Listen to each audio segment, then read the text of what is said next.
만약에 말이죠. 세계 최고의 배터리 회사가 어느 날 갑자기 우리 이제부터 자동차 만들 겁니다. 라고 선언하면 어떨 것 같으세요? 오늘 우리가 파헤쳐 볼 이야기는 바로 그 믿기 힘든 도박에 관한 겁니다. 배터리 업계의 왕이었던 BYD가 어떻게 자동차라는 완전히 새로운 세상에 뛰어들게 되었는지 그 대담한 여정을 따라가 보시죠.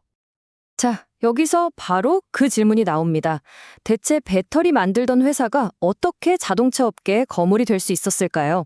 이 엄청난 변화 뒤에 숨겨진 비밀, 지금부터 하나씩 풀어보겠습니다.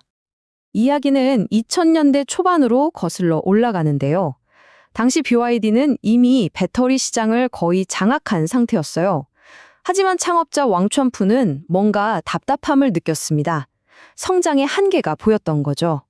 이 연못은 너무 좁다. 더 큰 바다로 나가야 한다. 이런 생각을 했던 겁니다. 왕천푸가 직접 한 말을 들어보면 그의 야망이 어느 정도였는지 감이 딱 오실 겁니다. 소비자용 배터리 산업은 고작 1000억 위안 규모다. 이건 충분히 크지 않다.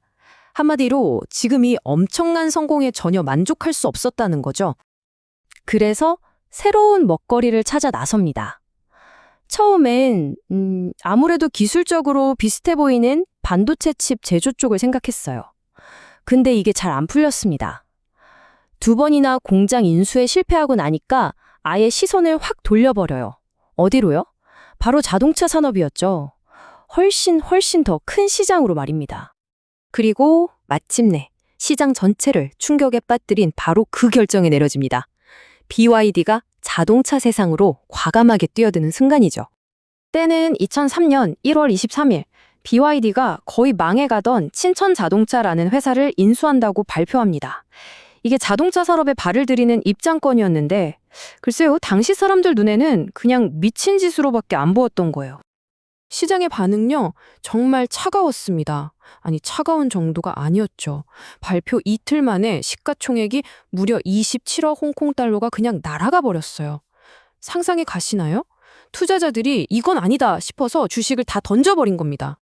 그런데 왕천푸는 어땠을까요? 전혀 흔들리지 않았습니다. 쏟아지는 비난과 조롱 속에서 그가 투자자들에게 던진 한마디가 뭐였냐면 나는 평생 자동차를 만들 겁니다. 였어요. 와, 정말 보통 배짱이 아니죠? 하지만 이런 자신감만으로는 부족했죠. 야심차게 내디딘 첫걸음이 하마터면 모든 걸 끝장낼 뻔한 재앙이 될 뻔했거든요. 2004년 BYD가 드디어 첫 번째 자동차 316을 만들어서 딜러들 앞에 딱 선보입니다. 물론 기존에 있던 차체를 기반으로 만들긴 했지만 그래도 엄청난 기대 속에서 공개됐죠. 결과는요? 완전 참패였습니다. 딜러들 반응이 정말 최악이었던 거예요. 차를 본 사람들 전부가 똑같은 말을 했습니다. 이건 너무 못생겼다. BYD의 자동차 꿈이 이렇게 시작하자마자 산산조각 날 위기에 처한 거죠. 바로 이때 이 이야기의 가장 극적인 순간이 찾아옵니다. 보통 같으면 어떻게든 팔아보려고 했을 텐데 왕천푸는 달랐어요. 엄청난 손해를 감수하고 딱 한마디로 명령을 내립니다. 전부 폐기해.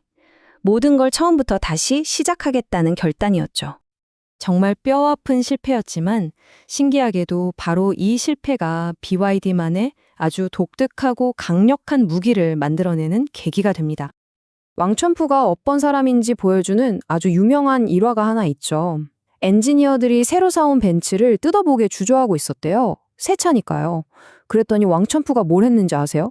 주머니에서 열쇠를 꺼내서 그 벤츠에 쫙 흠집을 내버린 겁니다. 그러면서 말했죠. 자, 이제 마음껏 뜯어봐도 되겠지? 와, 정말 대단하죠? 그에 이어 무서울 정도의 실용주의가 바로 리버스 엔지니어링의 시작이었습니다. 근데 진짜 큰 문제가 있었어요. 아무리 차를 뜯어보고 연구해도 부품이 없으면 만들 수가 없잖아요. 자동차 업계에서 완전 초짜인 BYD한테 부품을 대주겠다는 공급업체가 아무도 없었던 겁니다. 자, 이런 상황에서 1년 안에 새 차를 만든다? 이거 가능할까요? 바로 여기서 BYD의 진짜 슈퍼파워가 나옵니다. 바로 수직 계열화죠. 안 팔아? 그럼 우리가 직접 만들지 뭐. 이런 식이었어요. 거의 모든 부품을 자체 제작하기로 결정하고 원래 배터리나 전자부품 만들던 핵심 인력들을 자동차 쪽으로 다 투입해버립니다. 그 결과 비용, 개발 속도, 혁신, 이 모든 걸 자기들 마음대로 컨트롤할 수 있게 된 거죠. 위기를 기회로 만든 완벽한 사례입니다. 그리고 이 전략은 제대로 터졌습니다. 2005년에 토요타 코롤라를 철저하게 분석해서 만든 F3라는 모델을 출시했는데 이게 그야말로 대박이 난 거예요. 중국 자동차 역사상 최초로 한 달에 1만 대 이상 팔리는 1만 대 클럽에 가입하는 기염을 토합니다. 그런데 이야기가 여기서 끝이 아닙니다. 사실 지금까지의 이 모든 성공 스토리는 훨씬 더 큰 그림을 위한 준비 운동에 불과했거든요. 진짜 이유가 따로 있었습니다. 네, 맞습니다. 가솔린 차로 돈 벌고 시장에서 인정받고 이 모든 건 사실 진짜 목적을 위한 수단이었어요. 왕추안프가 자동차 산업에 뛰어든 진짜 이유는 처음부터 끝까지 딱 하나, 바로 전기차였습니다. 그리고 그 꿈을 현실로 만들기 위한 비장의 무기가 바로 DM, 즉 듀얼 모드 기술이었어요. 이게 뭐냐면 아직 전기차 충전소가 부족하니까 일단 가솔린 엔진이랑 전기 모터를 같이 쓰는 플러그인 하이브리드로 시작하자는 거였죠. 완전 전기차 시대로 넘어가기 위한 아주 똑똑한 징검다리 전략이었던 셈입니다. 이들이 얼마나 진심이었는지는 이 타임라인을 보면 딱 드러납니다. F3으로 돈 좀 벌었다고 안주한 게 아니에요. 2006년부터 바로 전기차 기술을 개발하기 시작해서 불과 2년 뒤인 2008년에는 세계 최초로 양산형 플러그인 하이브리드 카를 시장에 내놓습니다. 정말 한순간도 쉬지 않고 전기차라는 목표를 향해 달려간 거죠.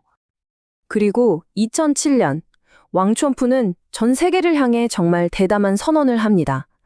2015년까지 중국 1위, 2025년까지 세계 1위가 되겠다.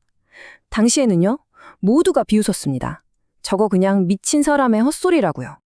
자, 2007년에는 미치광이의 꿈이라고 불렸던 이 목표.